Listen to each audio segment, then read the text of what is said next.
I figured I should do this intro with my library behind me because today I'm giving you a flip through of my reading journal from October 2024 to the end of October 2025. I'm Ruby from the Useful Journal. I mostly do journal reviews, but I also talk to you about how you can fill those journals in, and this is one of those special journals, my reading journal. I hope you enjoy. For my flip through, I'm going to cover a few different things. I will very briefly talk about the journal and how I've decorated it. Then I want to talk quickly about the setup of the journal. There was a whole video about the setup, so I won't spend too long on that. Then I want to go through my monthly summary stats, and then I'll spend much longer talking about my annual stats. Finally, I will talk about the individual books while I do a flip through of the journal. I used a Clyde stationery string tie notebook. I decided I wanted something square, and because I wanted to stick a lot of things in, I liked that it was spiral bound, which meant that I could coat with a bit of extra volume in the spine. I added a sticker. It's a vinyl sticker that I bought from Washi Gang, which is an Australian store. And then I have simply decorated it with the same lettering through the entire journal. I definitely had a theme for the entire journal, used the same decoration all the way through. This lettering, which I either coloured in with watercolour or with Tombow markers, I used one type of washi tape. Ignore a couple of the rolls here, but all these are from a brand, a girl that calls her brand Linu Pots, and she has gorgeous washi tapes, so I used those, which you will see. So here I've done a collage kind of layout all through the journal, and the papers are just random papers I had. I also tore up magazines, and I kept everything in these two containers all year, so I'm quite pleased I can now put them away. I also used stickers from Linu Pots. So let me just pull all these out. I had her sticker sheets, which are planner stickers, and again, they are absolutely gorgeous. I thought I would actually get through my stash, but I, as you can see, have lots left. I did get through most of some sheets. There were also some small sheets of hers. Dot stickers. Then I've used a few random stickers I had. This was all book themed. I've nearly used all of those. I used these for extra colour dots. And then I used these black and white stickers just to add a bit of interest to each page. So I had all these papers here, and then for the stars I had, the stencil I used was from Tim Holt's collection, and I simply washi taped around a large star and a small star. You can see there's other ones nearby. I've used the washi tape so that when I used my ink and my brush, I could just brush over that particular spot to get my stars. And that's how I did my star rating. The other stars are here, the small stars in my actual book catalogue. So I used those with these stamps. And they've gone everywhere. Versamagic chalk-based stamps, and then a stats page which was coloured in with watercolour. And had, that's the final thing, I did use, so the book stickers, I printed out on a colour printer on sticker paper, and then occasionally, just because it was more convenient, so in my monthly stats I tended to use my pulley printer, which only gives me black and white and not very good quality, but it was fine enough for this because I could see what the book was. And to be honest, because it's black and white, it stands out against all the colour, so that was fine.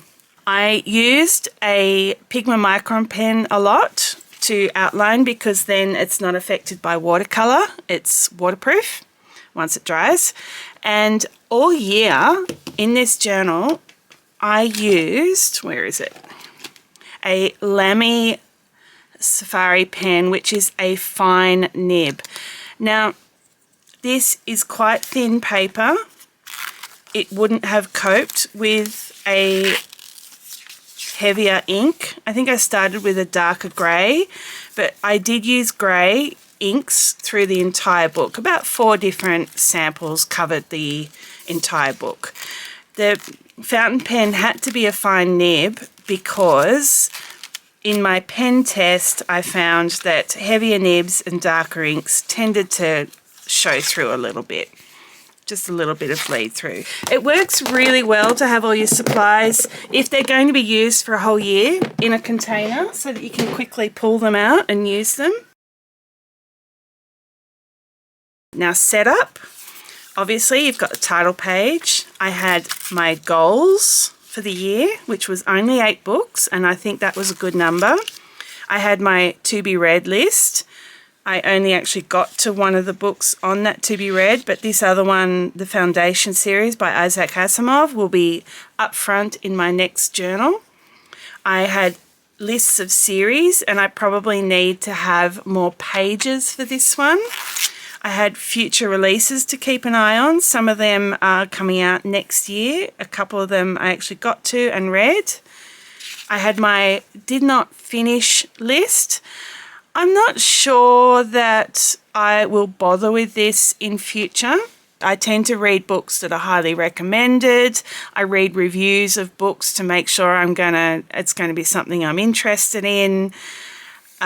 These 2 in particular were recommended and I just couldn't finish them. I couldn't even start them really. So I think I just didn't like the voice in the book. So yeah, I know other people particularly have loved this one, The Starless Sea. So it's very personal. You did not finish list.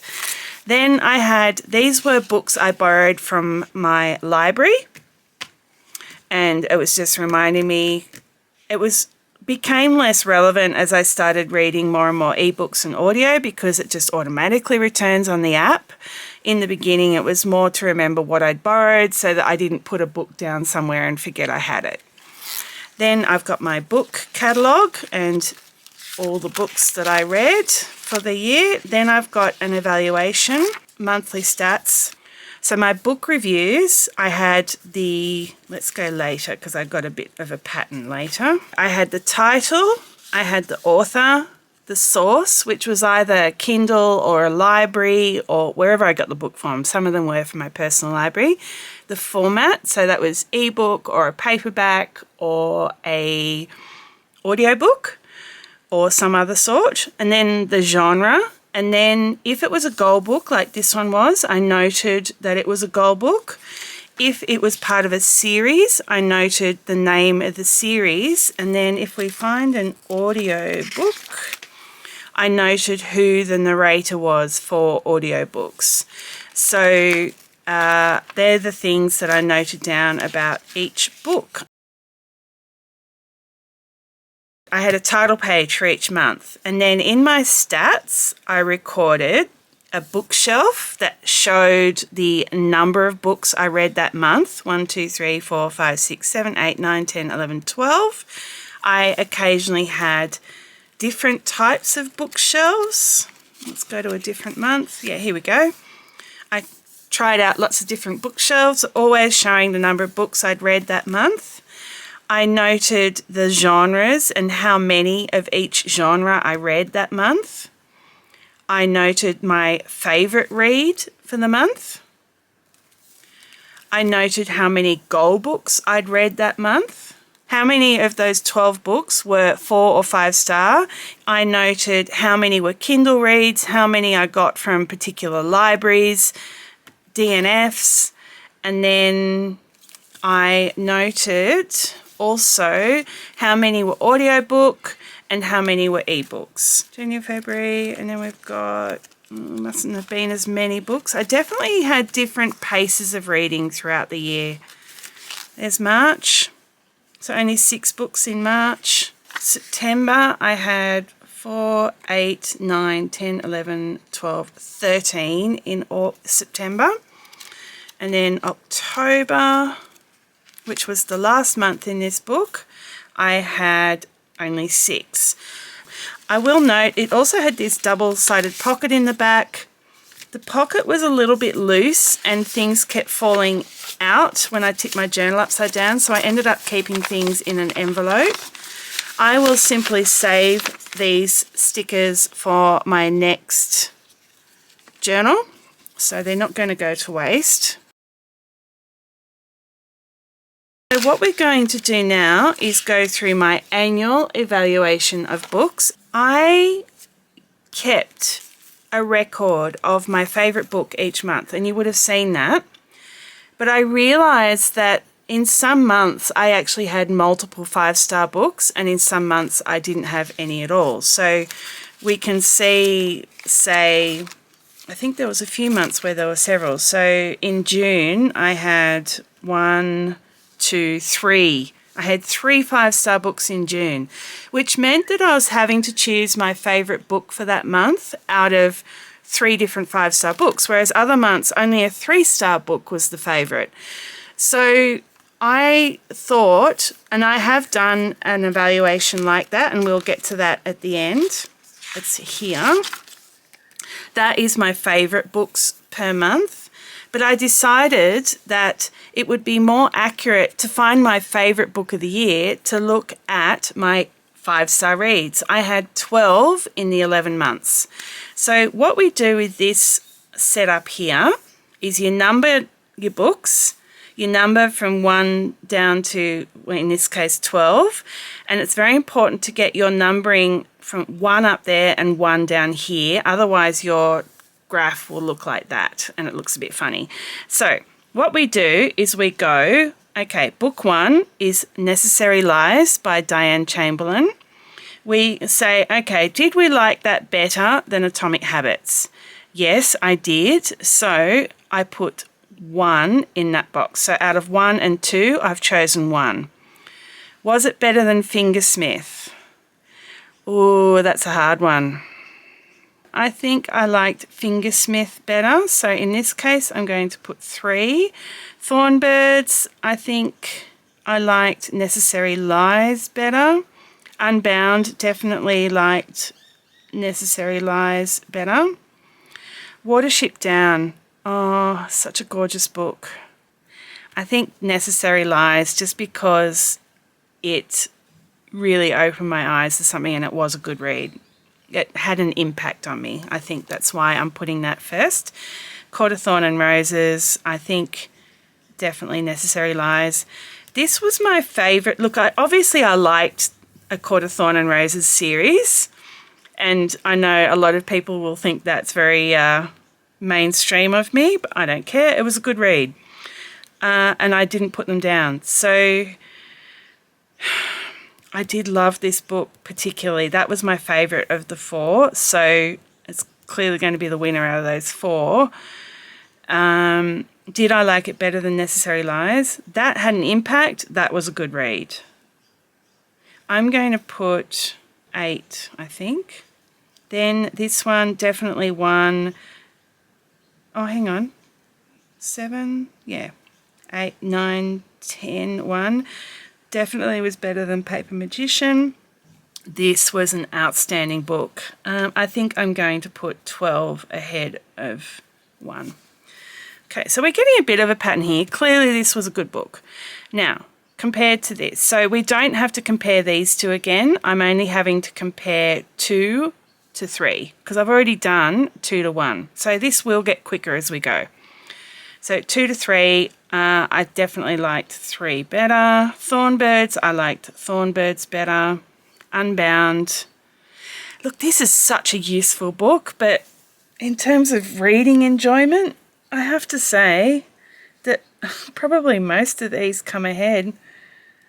I'm just trying to think if any of these, I think just for reading pleasure, these were better. This had a big impact and was really useful, but I have to say that that means that that one's just come last just because it was a useful book rather than reading pleasure.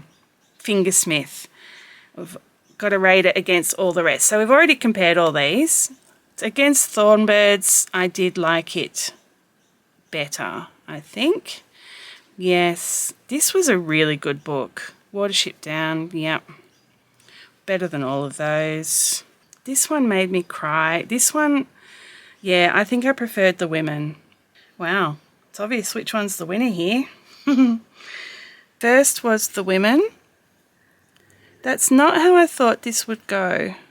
Second is, so any other threes was Fingersmith. My third favourite was, okay, 1, 2, 3, 4, 5, 6, 7, 8.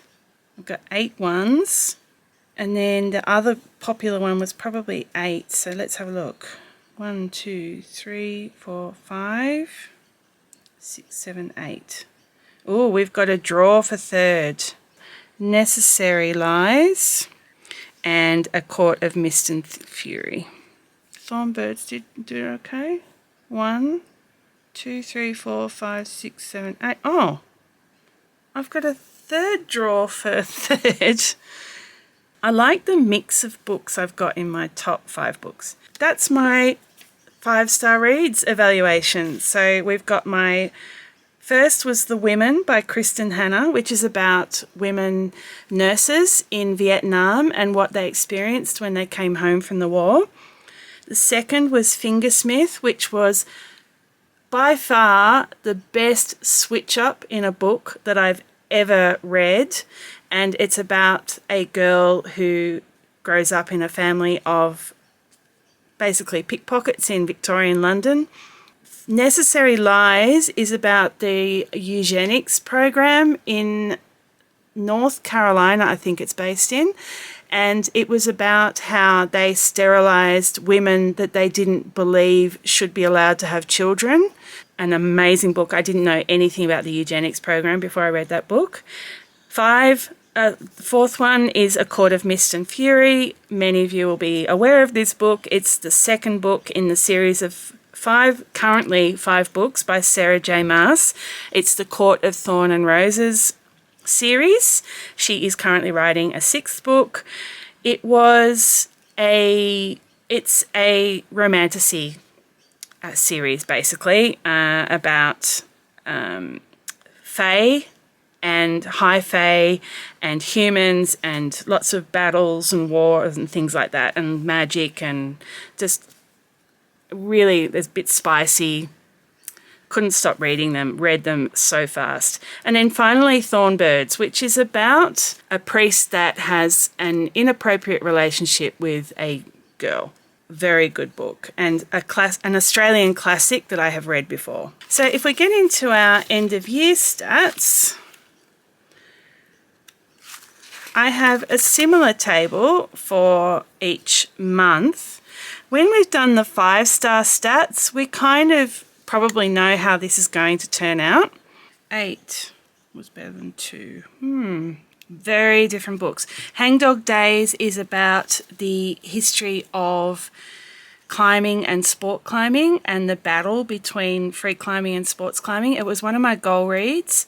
I do like reading these kinds of books every now and then, and I really, really enjoyed this one. I learnt heaps about the history of climbing. Recreational climbing, not like serious Everest climbing, but recreational climbing on local spots in America, and really enjoyed it. Is it better than 9? Yeah, it's just a different kind of book. It's a suspense book, and it's based on this Stranded I'm talking about by Sarah Goodwin, based on a reality TV show, and people basically get left on an island and it becomes a Lord of the Flies situation. Really good book. What am I up to? 3 or 11? I think I actually preferred 3 to 11, which is funny because that got a 5-star and that only got a 4-star, I think. Once again, I think we can say that The Women first. You know what? This book, I think, really meant a lot because it not only covered a whole lot of history, it just had a damn good story as well. And so I just really enjoyed it. Really good read. Whereas some of the others, you just didn't bond as much with the characters. Well, actually you did. Like this one, you bonded with the characters, but yeah, I just enjoyed that one more. It's Fingersmith. Interesting. Different result. And that is because it's rating it against different books. So 4th is Necessary Lies. So a bit of a change up there, just because of the type of books I'm rating them against. This is a humour, there's not a lot of depth to the book. This is just a romance, not a lot of depth. And this was a suspense that just didn't hit me as much as another suspense. So that's why. They were still good books. They were my top books for each month. So yeah, that's the rating. Now, just to wrap up, my summary reading stats. So over the 11 months, because it's October through beginning of October 2024 through to the end of October 2025, I read 99 books. This was Kindle and there were 64 Kindles. There were 17 books from Wingecarribee Library. So I borrowed those. Free, everybody, free. Libraries are excellent and you really should take advantage of them because they are amazing. Sometimes you have to wait a little bit for your book, but they're amazing. Hornsby Library was 12 books. And then my library, I read 3, which is not as many as I'd like, and next year I'm going to try and read a lot more of them so that I can get through them and work out which ones to keep. I read, well, listened to 9 audiobooks. I've never listened to audiobooks before, and I think my first one, yeah, that was an audiobook, that was an audiobook, and that was an audiobook. So I listened to them. Basically, I went on a road trip, and that's why I chose to listen to 3 audiobooks, which I hadn't ever tried before. All the rest before that were all actual books. And then I actually enjoyed it so much, listening to a book in the car, that I ended up reading more. And altogether, I read 9 for the year. There probably will be more next year.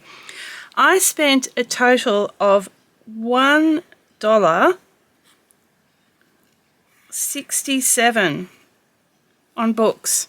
I should say $1.67 for purchasing a book outright, but I did also have my Kindle subscription, which I believe in Australia is like $13 or $14 a month. So I should probably note that. I've got an audiobook on there at the moment. Let's get my calculator. If we say 13 times 13, I spent $169 on my Kindle subscription. Divide that by 64 books. I spent $2.64 per book. So that, I think, makes the subscription worthwhile. I feel like I've got good value out of my Kindle subscription. If I had an Amazon affiliate account, I would immediately send you off to my affiliate account and get you to join Kindle, but I don't because I keep getting kicked out of out of Amazon as an affiliate because I don't make enough sales. So even though I've had, last time I tried having an Australian one, a US one and a UK one and still didn't get any sales. So I keep getting kicked out of Amazon. So I just don't have enough viewers. So yeah. Do recommend Kindle. I have to say though, if you're into the more serious, meaningful books, there are not so many available on Kindle. There's a lot of young adult, a lot of romance, a lot of romantasy, but I have to say most of my favourite books did not come from Kindle. Let me have a look. I got that from the library. I borrowed that from the library, my personal library. That was from Kindle. Personal library. Library. Kindle, and library. So only 2 of those came from Kindle. So look, it's a good source of books if you just want a quick read, and we'll get into that a bit more in a second. Then we have, which author did I read the most? And that was Charlie N. Holmberg. Now, she writes young adult fiction, fantasy, kind of like closed book romance. So that means there's no spice. There's like usually a bit of a kiss or something. Like nothing, like teenagers, you definitely let your tweens read it. It's fine. I read 3 different series by her. There was the Wimbrel House series, 4 books. Then there was the Paper Magician series, which I absolutely loved. I believe the first 3 are actually the Paper Magician series, and the 4th one is the start of a new series about Plastic Magician. Same world, same magic system, just kind of heading off with new characters. And then her other series I read was, so that's 4 and 4, so that's 8. The other ones I read were Spellbreaker and Spellmaker. So I really love her books. As an adult, they're a fairly light read. So that was the author I read the most, helped along by the fact that I read 3 of her series. What we're going to do now is look at the type of book. Okay, so I read 1 travel book. This is the genres. Actually, I should write that there. Genres. That was Bill Bryson's book about Notes from a Small Island, quite an old book. I read, this is going to get messy, isn't it? I'm going to go back and forth all the time. I read 1 Aboriginal book. So this was my goal read for a book taught in schools. And yeah, it was very good. I read 2 suspense books, 3 fantasy. So that means fantasy with no romance, which, believe it or not, is possible. Sometimes wonder about it. I read 2 dystopian books. One of them was V for Vendetta, which was a graphic novel and was one of my goal reads. Funny story, I didn't realise it was a graphic novel. 3 mysteries. Love a good mystery. Usually pretty light reads. One of them was a goal read. That was The Murder on the Orient Express. I read 3 bios, memoirs. One of those was the climbing book, 4 self-help books, and I've included my productivity books in there, 4 humorous books, 5 non-fiction books. One of them was about crows. I read 7 historical fiction. I really like historical fiction. I've read a lot of it in the past. Quite a few books in my personal library are historical fiction. I do really enjoy reading that type of book. Now, these last 3 are all romance of some sort. So I've split them up into period romance, just standard modern romance, and then romantasy, which has an element of fae or paranormal, or it could be shifter romance, that kind of thing. So a whole bunch of stuff falls into that category. And what I've noted here with these extra lines is that how many were series. And that's why I was saying before, when you read series, it suddenly chalks up your number of books you read in that category. What I'll also say about some of these romance books, actually a lot of them, is that they are short. And that's why, there's another reason why there's so many. They tend to be a short book, like a short read, sometimes like 5 or less hours, and you've read the book. Some of the series could have actually been pushed together into one book, and it kind of annoyed me that they were separate books, and I suppose they do that for sales.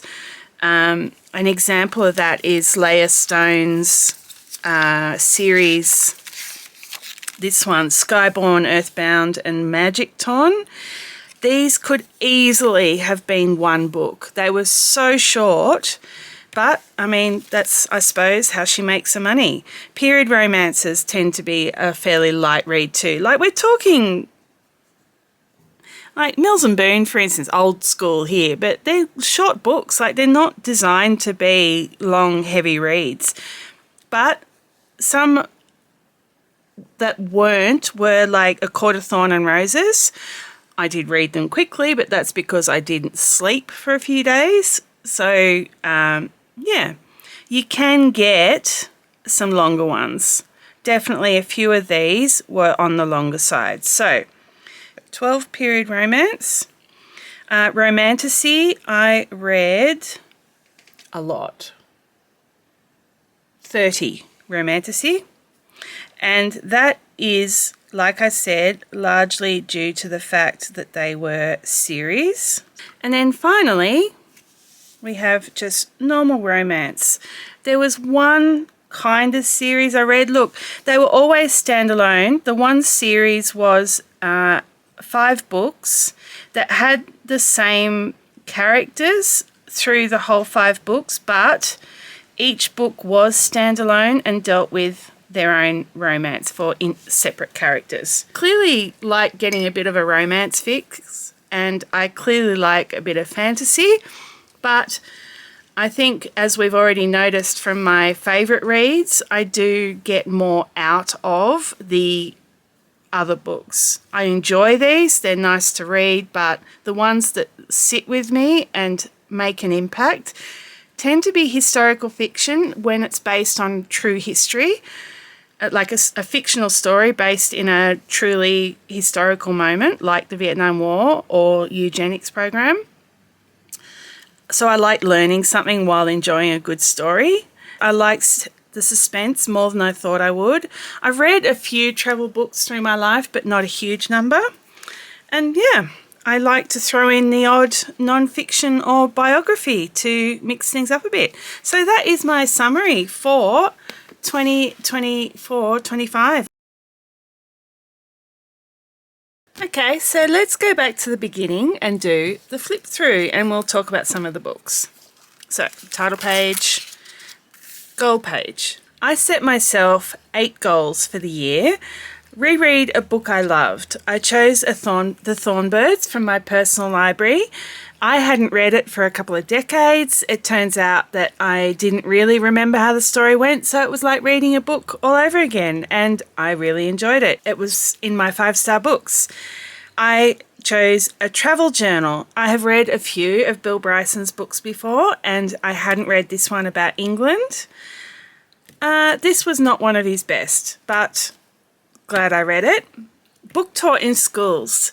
Australian schools have some unusual books in their list for kids to read.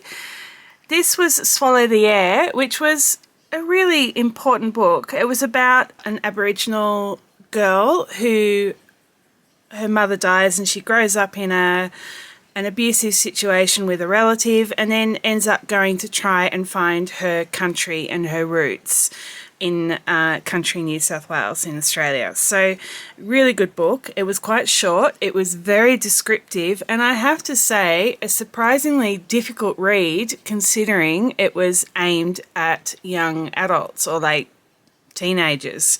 So really good book. Covers some really important issues, but I would have thought it was better in school to just get people reading, and trying to give them a book that's so difficult and deals with confronting issues like abuse. Like, it's important, but does it make them want to read? Like, does it really get them into a good reading habit? I'm not sure. Murder on the Orient Express was the book I chose that had been made into a movie.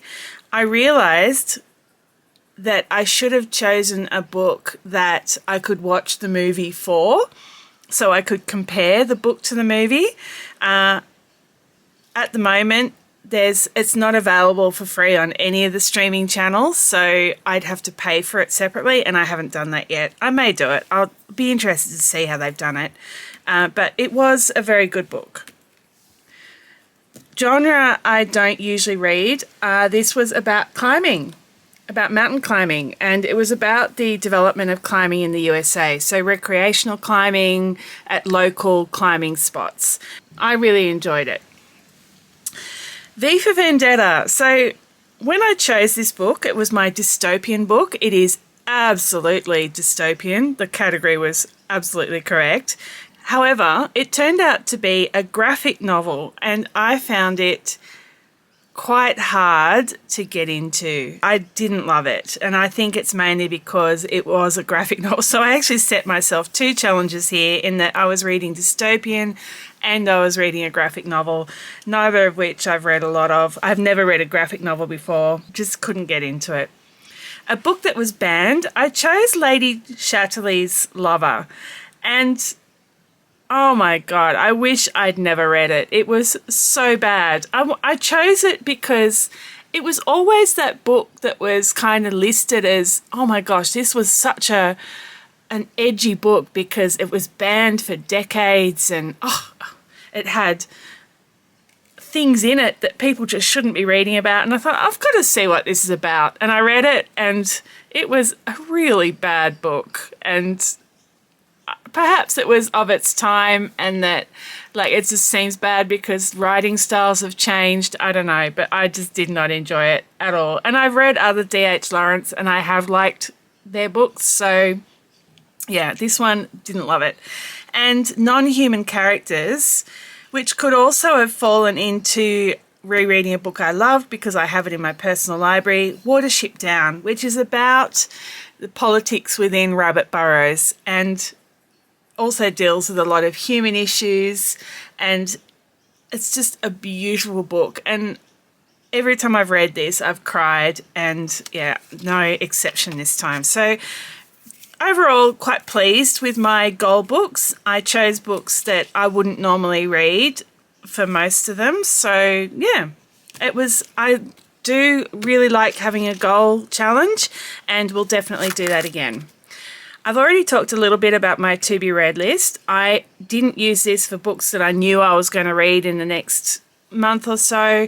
I definitely used it for books that I couldn't get a hold of at the moment and knew I wanted to read in the future.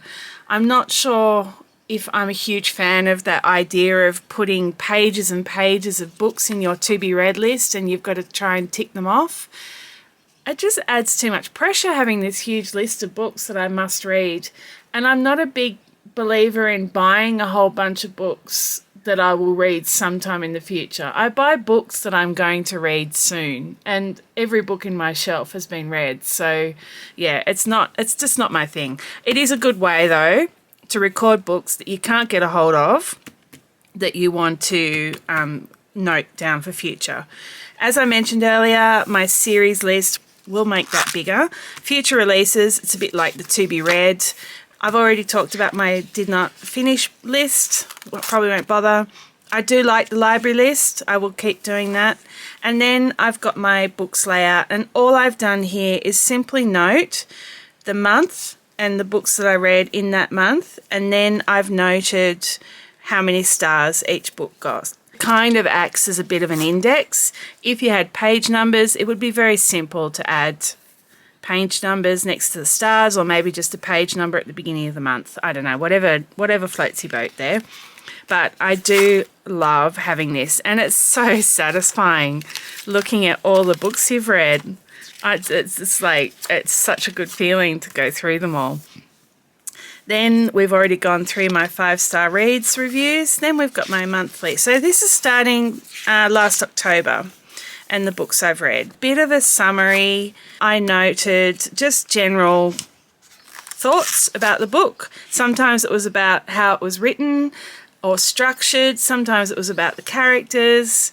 On the romance ones, I often talked about the levels of spice in it.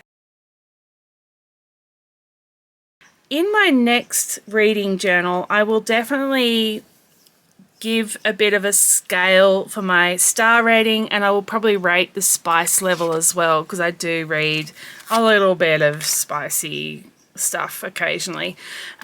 The ratings in this book were very much a vibe. So 5 was like, I love this book, couldn't put it down. it left a lasting feeling in me, or I learnt something from it. Like, just a really standout book. 4-star was similar, but there was some issue with the book that I wasn't happy about. Like, it might have been something that happened in the book that just didn't ring true, or I didn't like the way a character worked, or I didn't like the way something was written, or just something fairly minor. 3-star was an enjoyable read, but it just didn't stand out as anything special. Often the case with the romance books, I have to say. They're not long enough to really get into depth in terms of explaining the world or the people, so they often sit at 3-star. 2-star was like, I would not bother reading this book again. It kind of left me feeling like I'd wasted my time. And 1 was like, this is rubbish and should never have been published. So, that was my scale. It was a bit of a vibe scale. I'll try and come up with something a bit more formal for next journal. This was a great book. I'm looking forward to finding the second book. I think it's available through my libraries, so I've got to look for that one. It was just a fun book. This was amazing. This book, I only gave it 4 stars because there were a couple of things that kind of bothered me, but she wrote it before COVID, and it has so many things in it that that have the same feel as what happened during COVID, or describe exactly what happened during COVID. It's about a pandemic. It's about a town that gets locked down. Like, it is spooky how closely she described how humans would act during a pandemic, and how close that is to what actually happened during COVID. And she published it just before COVID happened. So, very interesting book. I really enjoyed that one. This was, look, everyone's going through this at the moment, trying to reduce dopamine, social media. This was a really good book. I love Terry Pratchett. He's one of my favourite novelists. Mostly I've read his Discworld series, and I've read, I think, nearly all of them. So it was quite nice to see something he'd written as a standalone book. It's called Nation, and it was very, very good. I really enjoyed it. I wrote 2 pages about it, so it must have been interesting. As I've talked about, this was about the eugenics program in North Carolina and made a huge impact on me. So absolutely one of my favourite. It's in my top 5 for the year. This was a cute little book. It was kind of a fantasy romance book about a bookshop that disappears and appears. Loved it. This was a hard read. I ended up skimming some bits of it, admittedly, but it's about how you can get confused about what you think about something because of all the other noise going on in the situation. Jane Dunn, if you like period romance, I really loved her stories. This is another period romance. Didn't like it as much as, obviously, only got 2 stars, as Jane Dunn's books. These were also quite good. Okay, so these are a bit improbable. These, I think, had better characters. Then I've talked about this one. These 3 books could have been one. Leah Stone is a very prolific writer. I suspect part of being a prolific writer is that she writes extremely short books that should be combined. She would have a lot less novels if she actually turned out a novel that was a decent length. They're literally like a couple of 100 pages each and very quick reads. Look, a couple of hours to read each. That's nothing. So they should have been one book. Very good though, but should have been one book. I loved this series. This is another Jane Dunn. I really liked this Wimbrel House series. It has made it into some of the annual evaluations. This was amazing. So obviously we've got the war happening between Ukraine and Russia, and I didn't know enough about the background of this war, and I wanted to understand more about Ukraine and what's happening. So I read this book, and then I read another book, which you'll see in a minute. But this basically talked about the history of Ukraine and why they are where they are and how they got there. And yeah, I mean, it's very interesting, very political book. This was a fairly short book about crows and about how they've popped up in history over time. I really enjoyed it. Another romance. I've already talked about this book. It was the reality TV show one. Just a variation on Lord of the Flies, really, with adults, not children. This had a good impact on me. That was just a light romance. This one was a mystery. I actually quite enjoyed it. Alan Bradley writes a lot of murder mysteries. Look, I love a good murder mystery. But it's not anything world-changing, I have to say. That's probably why it only got a 3-star. That was, oh my God, that book just literally were widows getting about in Regency times. Just, I don't know, like it just seemed really improbable, and there was a lot of spiciness and just constant, and it was like, oh, come on. Like, yeah, just a bit. This was a really good book. Song to Drown Rivers by Anne Liang. Really enjoyed this one. It was very sad, but I did really enjoy it. This book was incredibly short. It's meant to be. It's a short story. I really, really enjoyed it. And despite being short, it's still really well spelled out. Frederick Backman writes a lot of books, and I definitely want to look into his more and see what else I can find, because it was really well written. I really enjoyed it. Another romance, not a particularly good one by the look of it. One of my favourites of the year, mainly because of the massive plot twist. Really enjoyed this series of books by Megan Quinn. They are spicy romances, and the spice level is quite high. They are ice hockey romances. But I really enjoyed them as a light read. Another book by Sarah Goodwin, suspense as well, and that is basically about a cult.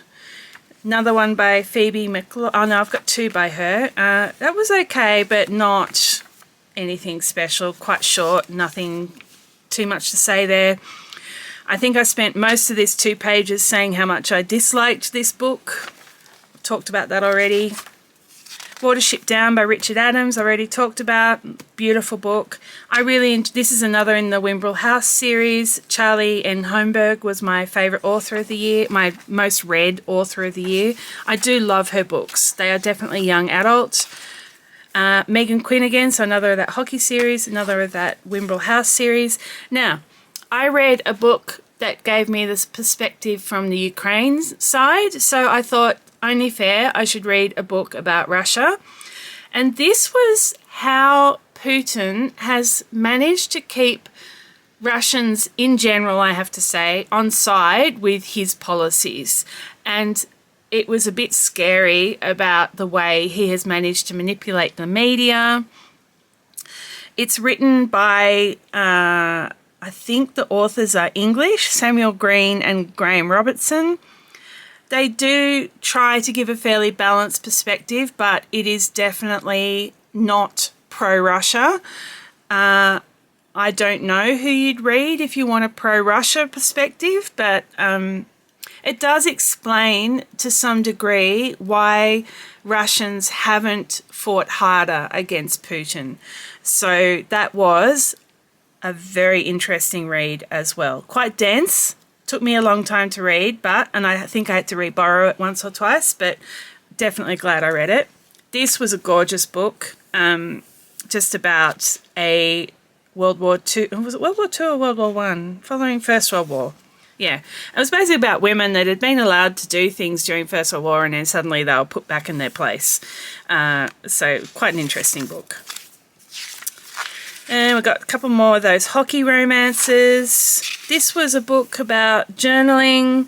I like to read these occasionally because I do educational videos about journaling, and I just like to see other people's perspective every now and then. So it was interesting.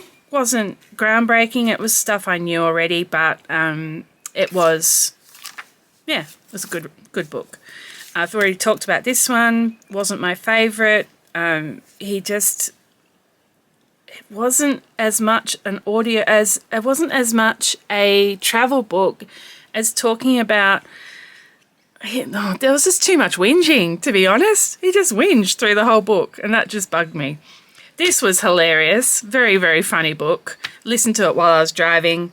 Dawn French is a classic. Love Dawn French. Good fun book. Not anything deep or serious or anything, just fun. This was a pretty good book, but I think what ruined it for me was how perfect all the people in the book are. Like, no one can do anything wrong, like the main characters. And the other thing I didn't like about it was the narration.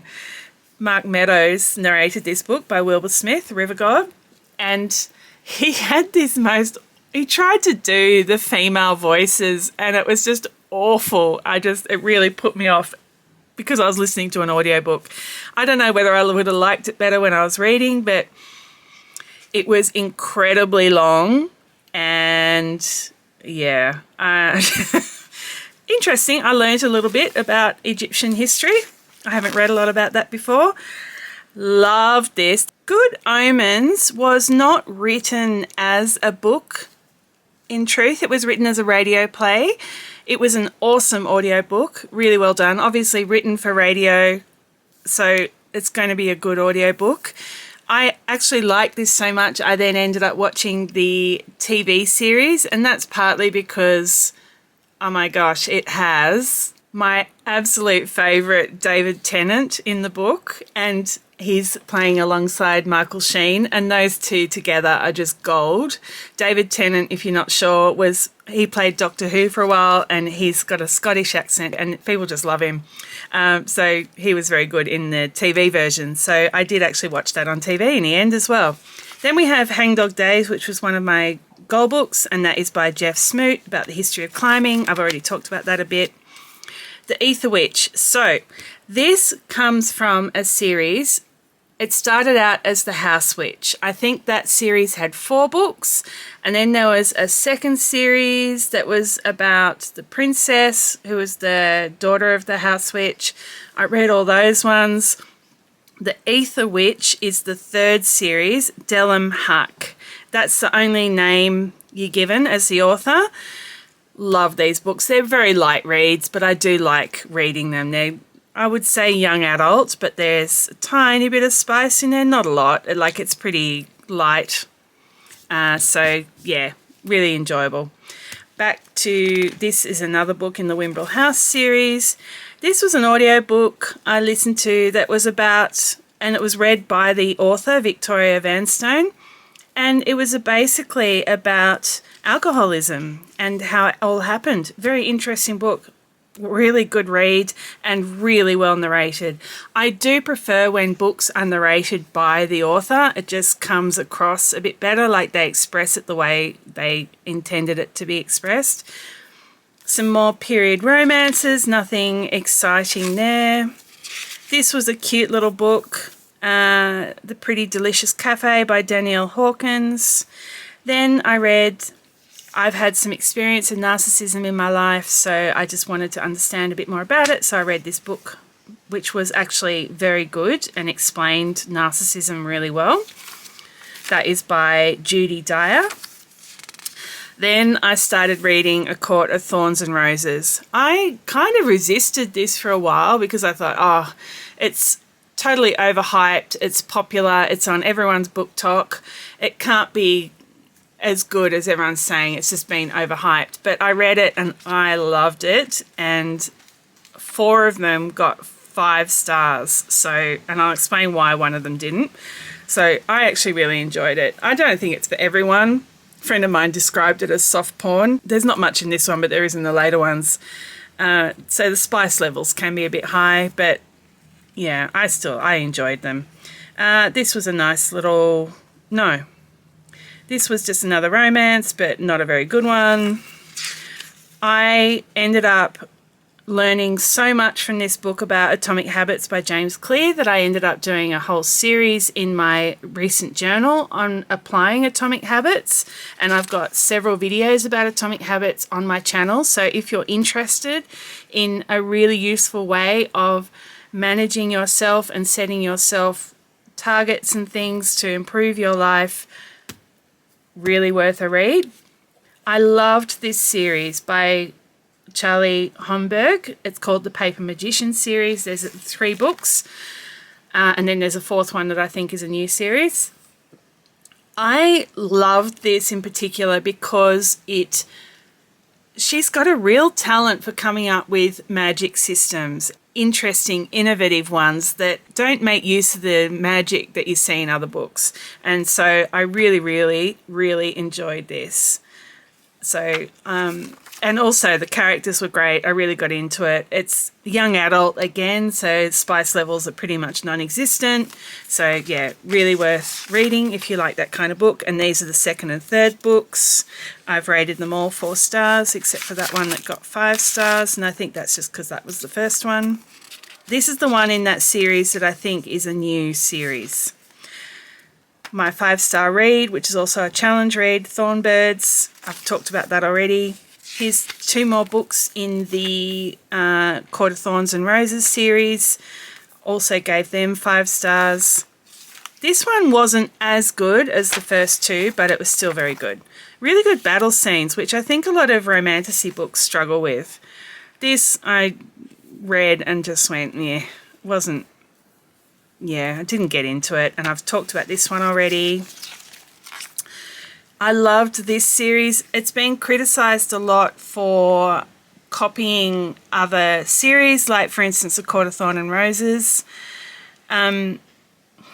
Look, I think there's so much fantasy written these days, it's quite hard to come up with something completely original.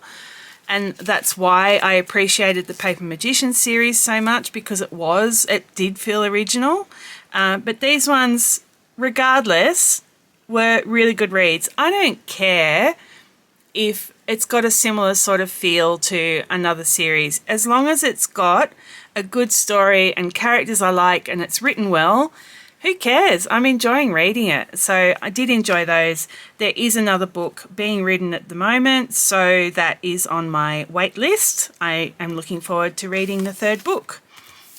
This Barack Obama's memoir, so A Promised Land, is actually only the first half of his memoirs. He is still writing the second half. It's amazing, but I have to say it's too long. One book, I think it covers his first year in office or something, and the campaign leading up to it.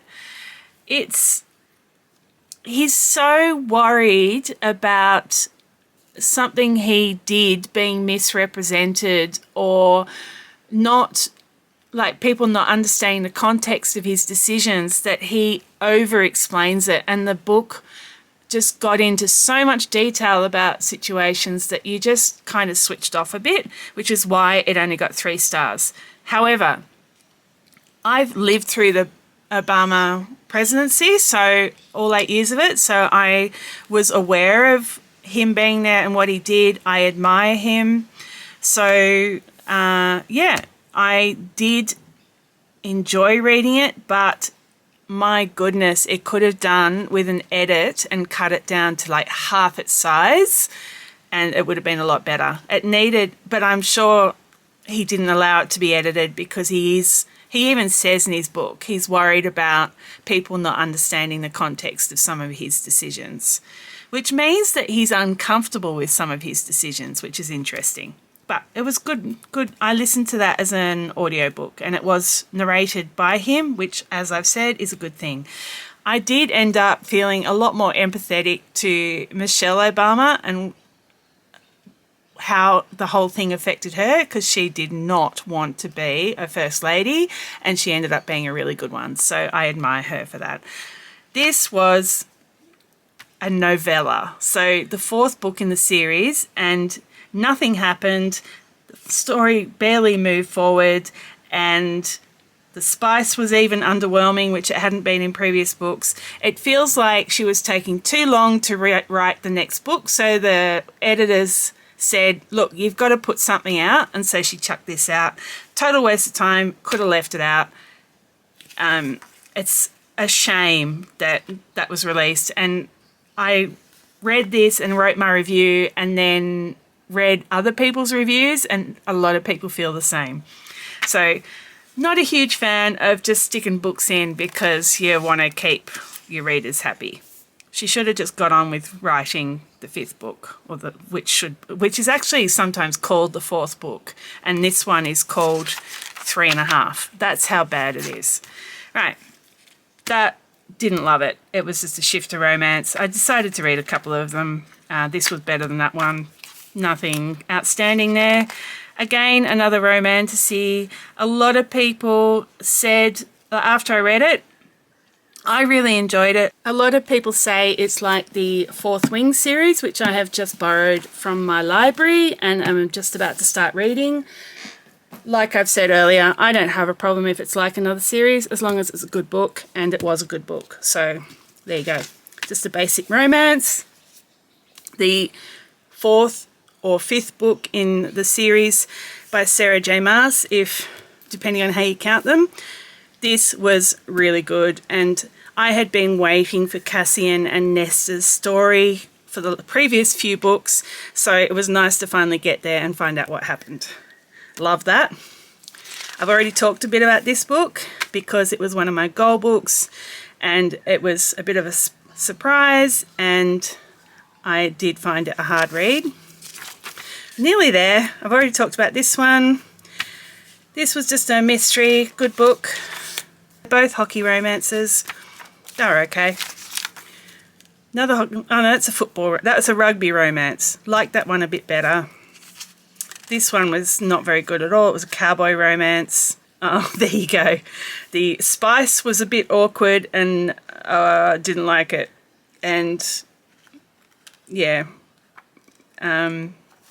just didn't really hit home with me. I did, as I've said, I like Charlie Holmberg. I really enjoyed this series. This is one of her earlier ones. It's only 2 books. I'm glad it was only 2 books. It ended nicely. Really enjoyed them. Now, this is 5 books in a romance series, and it's one of those ones where the characters kind of carry through. None of them were particularly long, nice easy reads. Then we get into my final month. This one took me a while to read. It was recommended to me. The only reason it took a while to read, because it was an excellent book, Demon Copperhead by Barbara Kingsolver. It's won lots of awards, including the Pulitzer Prize. I found it hard to keep reading because it just felt hopeless. And you're just reading it going, how can this possibly turn out well for the people involved in the book? And that really, I think that sense of hope and thinking, oh, it's all going to work out in the end and they're all going to be okay, really keeps you going in a book sometimes. It's about what happened when fentanyl and opioids were basically pushed onto a community and got them all addicted. The drug companies were behaved in appalling ways, as did the government. And so, yeah, just about the impact on the Appalachian region. And very, very good book. Really, really enjoyed it. The only reason it didn't get 5 is because of that difficulty in keeping on reading it. I've already talked about The Women, which was about the female nurses in the Vietnam War and the PTSD they suffered when they came home. Most critically, the fact that even the veteran services didn't recognise that women had been at Vietnam War, which they had in the hospitals. So really, really impactful book. Loved it. It has won prizes.